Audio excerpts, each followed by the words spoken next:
할렐루야. 네, 반갑습니다. 히브리서 11장은 여러분들 잘 아시는 바처럼 믿음장이라고 합니다. 믿음이 무엇이고 그리고 그 믿음에 따라 살아간 사람들이 무엇이 있는지 예를 들고 있습니다. 히브리서 11장 우리가 다 읽지는 못했습니다만은 기회가 되시면 꼭 한번 다 읽어보실 것을 추천을 드립니다.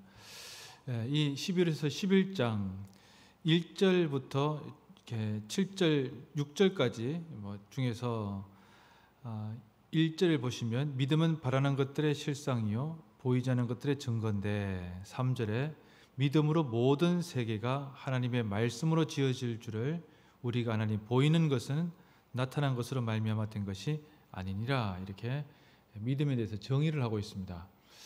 그럼 믿음이 무엇이냐 이렇게 얘기를 한다면 여러분들 어떻게 대답하실 수 있을까요? 믿음은 보이지 않는 것을 믿는 것입니다. 자, 우리가 보이는 것, 통계적인 것 또는 흔히 얘기하는 팩트, 이것을 보는 것, 그것을 성경은 믿음이라고 얘기하지 않습니다. 보이지 않는 것, 보이는 것 너머에 있는 것, 그것을 믿고 신뢰하는 것인데, 그럼 보이지 않는 것 보이는 것 너머에 있는 보이지 않는 것 여러 가지가 있을 수 있겠죠. 오늘 본문에서 우리가 읽었던 본문에서 말씀하고 있는 것은 보이는 것을 넘어서 있는 보이지 않는 것은 하늘에 있는 것이다라는 겁니다. 하늘의 것이 참된 우리의 본향이라는 겁니다. 우리가 삶을 살아가면서 우리가 직장 생활도 하고 가정을 일구고 살아가는데 이 보이는 것이 잘 되기를 바랍니다.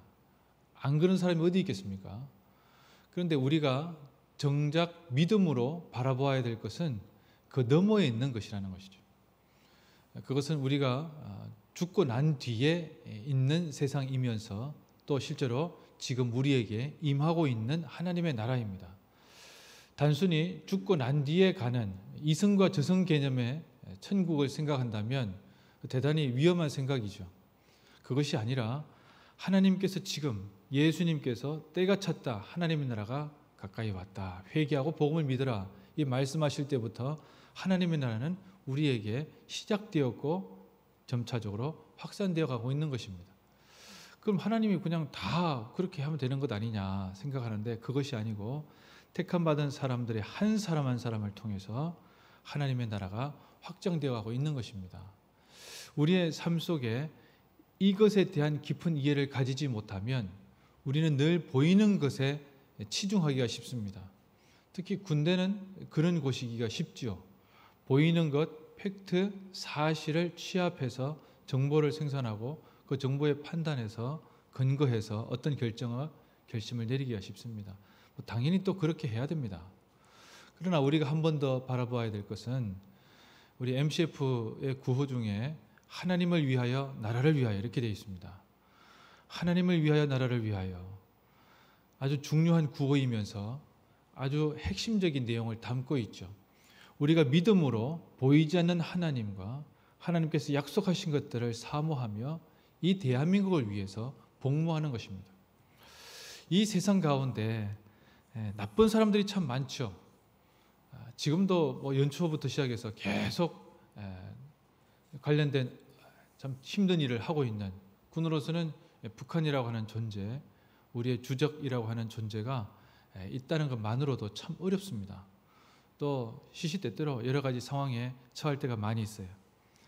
사람들은 늘 평화를 원하지만 언제나 전쟁의 경고와 또 신음과 고통은 끊이지 않고 있습니다. 그럼 왜 그렇게 되는 것일까요? 다속 유영모라고 하는 분은 이렇게 얘기를 합니다. 하나님께서는 사나운 놈들이 모진 짓을 하여도 내버려 두신다. 사람들이 시달림을 받는 가운데 그들의 신앙을 키우기 위함이다. 이렇게 얘기를 합니다. 또 실제로는 그들의 사고력을 키우기 위함이다 라고 얘기합니다. 그래서 좀 보편적으로 이런 얘기를 듭니다. 중국에서는 춘추전국 시대에 노장과 공자, 맹자가 생겨나게 되었습니다. 로마 식민지 지배하에서 이스라엘에서는 예수님이 나셨고 쇠약해지는 대영 제국에서는 토인비가 났고 그리고 멸망하는 러시아 제국에서 톨스토이가 나왔으며 영국의 식민지하에서 마하트마 간디가 나왔고 일제 식민지하에서 다석 유형모 선생님이 나왔습니다. 유형모 선생님 처음 들어보신 분도 계실 수 있는데 제가 한번 설교 때 말씀을 드렸을 거예요. 아무튼 고난이 있고 고통이 있을 때 나라를 잃은 슬픔을 아는 사람만이 참된 나라가 무엇인지에 대한 열망을 가지게 됩니다. 그리고 나라의 본질이 무엇인지에 대해서 깊게 생각하게 됩니다. 우리가 영토 주권 국민만 있으면 나라가 성립된다고 생각하는데 그렇지 않습니다. 신자는 그에게 다른 나라가 있습니다. 그것이 신자가 가지고 있는 가장 무서운 면입니다. 그렇기 때문에 이 땅 가운데 있는 이 나라가, 이 지상에 있는 나라가 무너진다 할지라도 하나님의 나라를 생각하며 계속 싸워 나갈 수 있었던 것입니다. 일제시대에 독립의 그런 어려움과 힘든 상황 가운데서도 믿음을 지키고 옥중에 갇혀서 신앙을 가졌던 분들은 그들은 더 나은 본향을 사모하였기 때문이고 이 지상의 나라에 더 연연하지 않았기 때문에 그렇게 할 수 있었습니다. 대한제국이 무너지고 새로운 나라가 성립될 때에도 믿음의 사람들이 시작되었습니다. 대한민국 국회가 개회되었을 때, 시작되었을 때 이승만 대통령이 장로 중에 한 분인 국회의원을 통해서 기도함으로 대한민국을 시작했습니다. 대한민국은 독특한 나라입니다.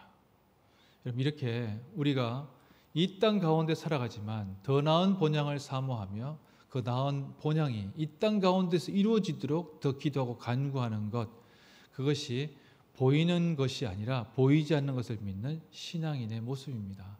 또는 우리가 이 땅 가운데 마지막 하나님께서 부르시는 그 날에도 이 땅에 연연하지 아니하고 천국으로 가는, 하나님 곁으로 가는 본질이 여기에 있는 줄로 믿습니다. 여러분, 우리의 삶을 살아가며 올해 한 해에도 본향 찾는 자, 복음의 사람, 예배자로 살아가며 하나님께 영광 돌리고 하나님을 바라보고 의지하는 우리의 삶이 되도록 합시다. 기도하겠습니다.